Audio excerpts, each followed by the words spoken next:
let me turn to an issue, though. And this is one where you've been almost like in a permanent cycle of disappointment, John, by Liberals, federal and state, that don't actually do what I think a Liberal Party should do, and that is engage in important cultural issues, ones that worry you and me, particularly issues like free speech. In Victoria's case, these really tough new anti-vilification laws.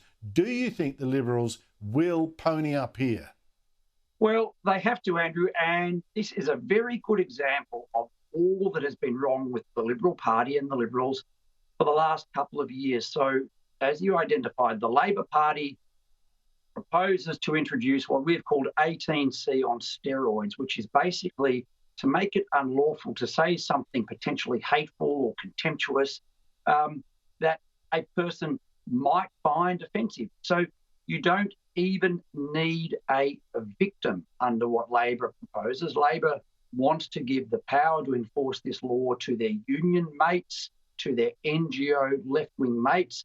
They want to give the power to the police to make an example of people and basically criminalise mainstream opinion. And heaven forbid, the Liberals supported the Labor Party's policies in this regard. So the very first thing Matthew Guy can do is to say, enough is enough. I'm going to fight on principle. I'm going to fight for what mainstream Victorians want.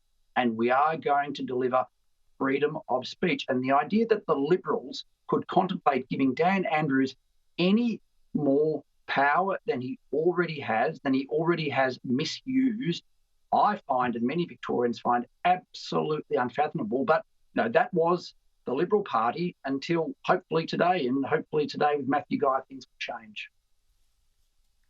So someone under these laws could say something that you find offensive, but you shrug off, you don't care, free speech and all that, but some activists can feel the offence for you and then prosecute. I mean, it's just exactly absolute picnic, a picnic for the activists, ruled by activists and activist judges. I don't know how the Liberals even thought to do that, except, of course, lack of courage. John Roskam, you don't like that. Thank you so much for your time.